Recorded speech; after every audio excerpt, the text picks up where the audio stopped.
It began with a phone call at 3 in the morning. The man, let's call him John, woke to the bright, piercing ring on his kitchen table. His heart hammered against his ribs as he fumbled for the phone, his mind still thick with sleep. A voice came through the speaker, quiet and with a chilling calm he could not place. "We need to talk about your account. There has been a breach. You must act now." John blinked, the darkness of his apartment feeling suddenly hostile. He was scared. He had heard about scams on podcasts and on the news.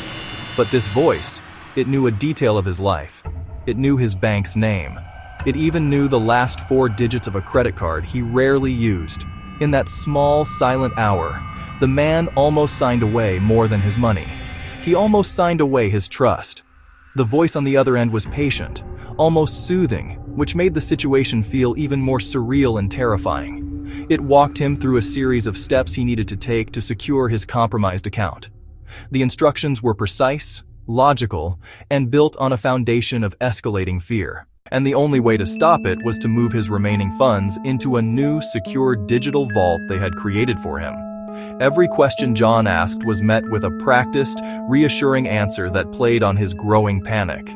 He was on the verge of typing in the final confirmation code, his finger hovering over the screen, his financial life hanging in the balance. What stopped him wasn't a sudden burst of clarity or a moment of defiance. It was the sound of his cat jumping onto the counter, knocking over a glass of water. The sudden sharp noise broke the spell. It was a random, mundane event that yanked him out of the carefully constructed reality the scammer had built. For a single crucial second, the urgency faded, and a sliver of doubt crept in. Why would his bank call him at this ungodly hour? Why would they use a blocked number? The questions, which had been silenced by fear, suddenly roared back to life. In that moment of hesitation, he didn't feel smart. He just felt the cold, hard floor beneath his feet, and the reality of the situation began to settle in. This story, John's story, is not just about a phone call that almost went terribly wrong. It is about a pattern, a blueprint for the modern age of fraud.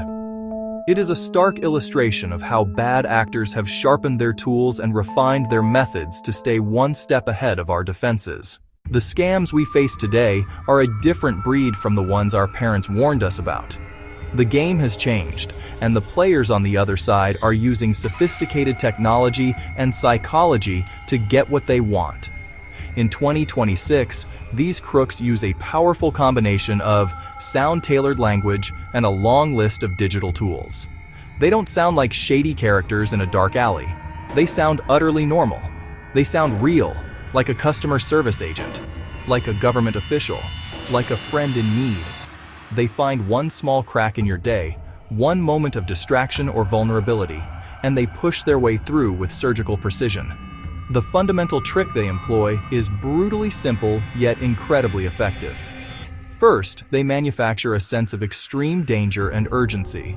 They create a problem that requires your immediate attention, a crisis that will have dire consequences if you fail to act. Your bank account is about to be emptied. A warrant is being issued for your arrest. A loved one is in trouble. Then, once the panic has set in and your rational mind is sidelined, they present you with one clear, simple step to solve the problem. Click the link, transfer the money, give the code. You lose your money, your identity, or both. If you hesitate, if you just stop and breathe, you might just save yourself. This isn't a random series of unfortunate events. It is a calculated, systematic assault on our trust. The landscape of scams in 2026 is defined by its personalization. Criminals no longer cast a wide, generic net. Instead, they use data brokers, social media scraping, information from dark web data breaches. They know where you bank, who you're related to, what you recently purchased, and even the name of your pet. This level of detail makes their approach feel legitimate and disarms even the most skeptical individuals. When a caller knows your mother's maiden name or your home address, your brain's natural defense mechanisms can short-circuit. The evolution of these scams points to a chilling reality. The first big scam that's running rampant wears a convincing uniform, but it's a digital one. This is the impersonation scam. It comes in many forms, each one designed to prey on a specific type of trust. These fraudsters pretend to be someone you implicitly believe. An agent from the IRS, a fraud specialist from your bank, a police officer, or even a close friend or family member. They don't just guess, they use real names and real, verifiable facts about you. A crook can easily purchase a data packet about you on the dark web. So when they call, they might have your birthday, the last 4 digits of your social security number, your home address ready to go. That one small, accurate detail is often all it takes to make you listen. Here is a breakdown of how it works in practice. The voice on the phone, calm and professional, informs you of a serious problem. It could be a story that your tax refund is about to be seized, your bank account will be frozen, your child or grandchild is in immediate danger. They are masters at pushing your fear button, dialing up the pressure until your ability to think clearly is compromised. Then and only then do they give you a single urgent task. Pay this fictitious fee, download this security app, sign this digital form. Once you comply, the trap is sprung. They have your money or, worse, direct access to your accounts. Sometimes the impersonator's play is even more cunning. The crook, posing as a bank security expert, might instruct you to move your money to a safe account. They will walk you through the transfer process with unnerving patience. You see the money leave your account and enter the new one, feeling a wave of relief. It's only later, when you try to access that safe account and find it empty, that the cold reality hits you. The money is gone, laundered through a series of untraceable digital wallets. The success of this scam hinges on authority and fear. We are conditioned from a young age to respect figures of authority, like government agents and bankers. When someone calls claiming to be from the Social Security Administration and tells you your number has been compromised, your instinct is not to question them, but to listen and comply. The scammers know this and exploit it ruthlessly. The next terrifying frontier in scams, a tech twist that feels like something out of a science fiction movie: deepfakes, artificial intelligence-generated voices. In 2026, the tools to convincingly clone a voice are no longer exclusive to agencies or Hollywood studios. Cheap, fast, readily available online. A scammer only needs a small audio sample of your loved one's voice video posted on social media voicemail message to create a digital replica. Then they can call you in a voice indistinguishable from the real thing. Help, I'm in trouble. I've been in an accident and need money for the hospital. The emotional impact is immediate and overwhelming. Your heart races. Protective instincts kick in. The voice sounds exactly the same, cadence is right, tone of distress is perfect. In that moment, critical thinking shuts down. Believing they're helping a family member, the listener quickly transfers money. The truth comes to light later, slowly and painfully, like a winter thaw revealing damage beneath. The realization you were tricked by a machine mimicking someone you love is devastating. This deception doesn't stop with audio. Deepfake video technology amplifies the trap. Imagine a video call that looks exactly like your CEO and sounds exactly like your CEO instructing an urgent wire transfer to a new vendor. Or a fake video from a public health official endorsing a fraudulent medical product. These tools no longer require supercomputers or specialized labs. A determined scammer with a powerful laptop and time can create a deepfake that fools the untrained eye, especially on a smartphone. The core danger is the erosion of our sense of reality. For centuries, we've trusted our eyes and ears. Seeing is believing. But AI-driven deepfakes are dismantling that certainty. This technology attacks the foundation of trust, making it hard to know if the person you're communicating with is real or a sophisticated puppet. Our senses can be turned against us. The emotional and financial fallout is immense. Section 5. Digital ghosts. The evolution of phishing and romance scams.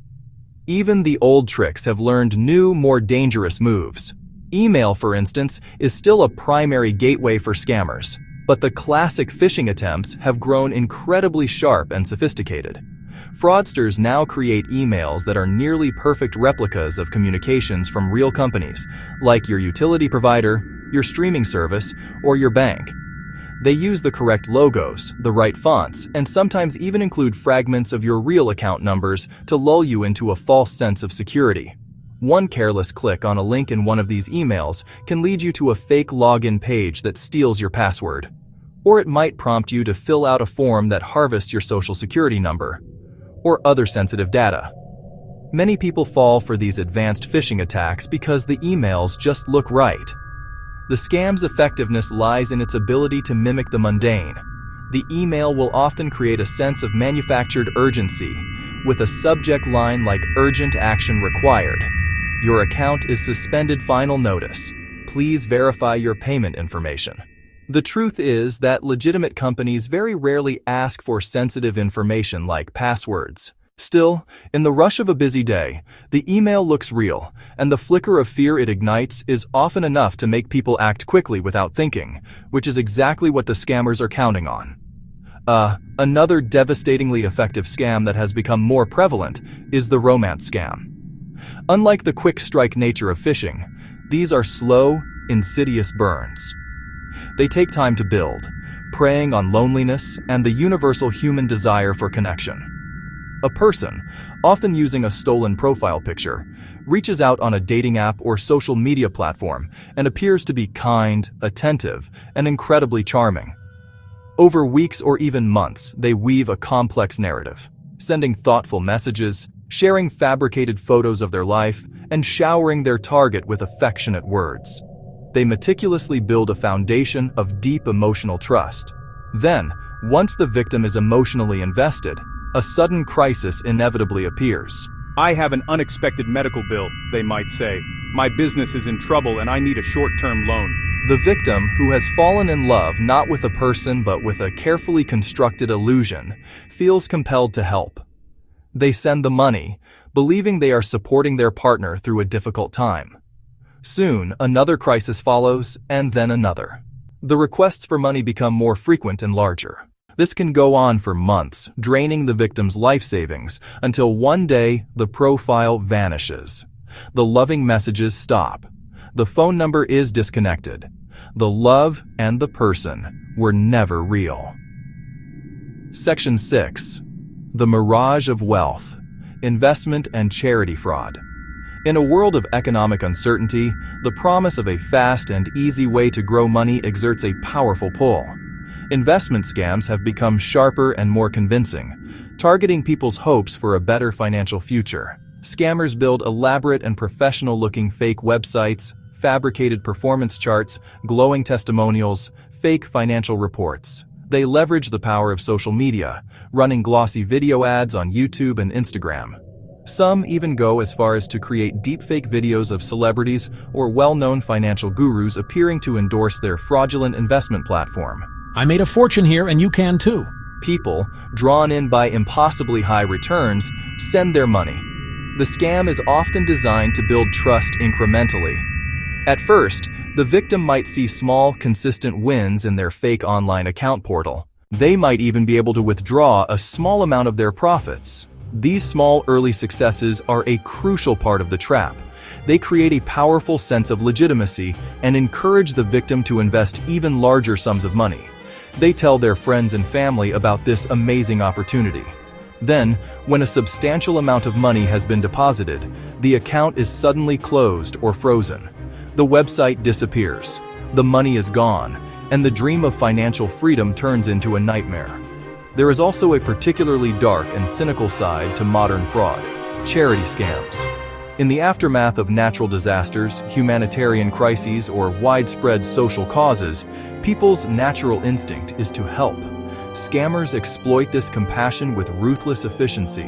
They quickly create fake charity websites and donation pages, often using powerful, real images of suffering and pain to elicit an emotional response. They set up these pages to look professional and trustworthy, with compelling stories and easy-to-use donation buttons. The generous giver believes their money is going to help people in desperate need. Instead, the funds are funneled directly into the scammers' pockets. In 2026, these charity scams are particularly effective because they leverage good design and social media virality. A fake GoFundMe page can spread like wildfire on Facebook, with well-meaning people sharing it and encouraging their friends to donate. The scammers know that during a crisis, people are more likely to act quickly and less likely to perform due diligence. They understand that trust itself is a target. By preying on our best instincts, our empathy, our generosity, our desire to make a difference, They not only steal money but also sow seeds of cynicism that can harm legitimate charitable efforts in the long run. Section 7. The anatomy of a scam. How they know you. How do these scams find you so precisely? The answer is that they study you. Modern scammers are data miners, building a digital mosaic of your life. They draw from public records, home address, property values. They scrape social media posts, recent vacation photos, birthday posts, names of your pets, where you work. They buy massive troves of data on the dark web. Data leaked from corporate breaches, old passwords, your mother's maiden name. This lets them tailor attacks with frightening accuracy, not a random email. A message referencing a store you actually use, not a vague call, a call that names a specific family member. They study online forums, retirement plans, health concerns, financial anxieties.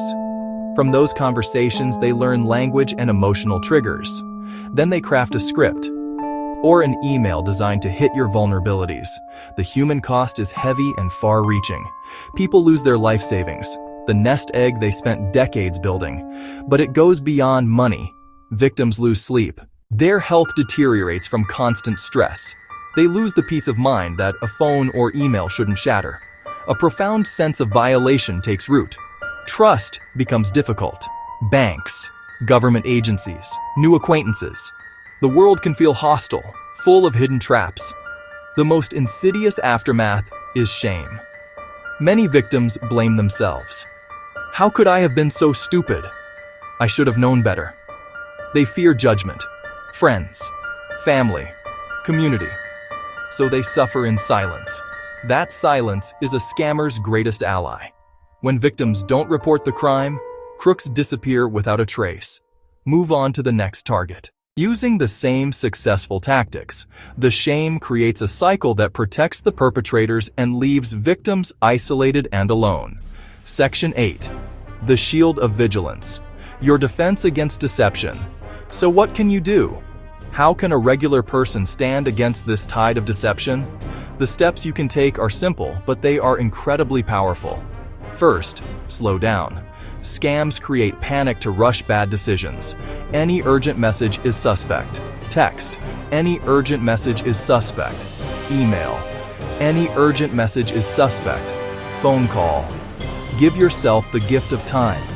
If a caller claims to be from your bank, hang up. Find your bank's official number from your bank card, or find it on the bank's official website. Then call that official number to verify. Never use a number or link provided by the caller. Second, guard your codes and passwords like keys to your home. No legitimate company will ask for a two-factor code from your phone. No legitimate company will ask for your full password. Know you've been a good friend. If someone asks for a code, it's a massive red flag. That code gives them access to your account. End the communication and block them. Third, be a fierce guardian of your personal data. Use strong, unique passwords for every account. Use a password manager to help. Always enable two-factor authentication wherever offered. Be mindful of what you share publicly on social media. Share less about your personal life. Share less about your family.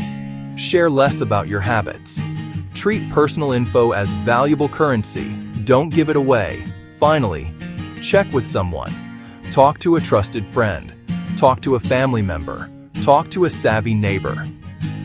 Explaining the situation can reveal inconsistencies and red flags. A second pair of eyes or ears is a reality check. Does this sound right to you? Scammers win when we act fast and alone. They lose when we slow down, think critically, and connect with others. Your community is your shield. Each one shines a harsh light on a common human weakness: our trust, our fear, our desire to protect what is ours. Each scam demonstrates just how frighteningly easy it is to be human in a world where technology can be weaponized against us. The convenience of one-click payments, the immediacy of instant messaging, and the vast databases of personal information have created a perfect storm for fraudsters. They are not just exploiting technological loopholes, they are exploiting human psychology on a massive scale. They understand our cognitive biases, our emotional triggers, and our instinct to comply with authority. The battle is no longer just about spotting a fake website. It's about recognizing when your own emotions are being manipulated. In 2026, the most dangerous scams are not just about clever emails with bad grammar anymore. They are richer, sharper, and more psychologically invasive than ever before. The very technology designed to connect us and make our lives easier is being turned against us. They are not just exploiting technological loopholes. They lose when we slow down, verify through official channels, and refuse to rush. Your community is your shield. Control the moment, and you keep what matters.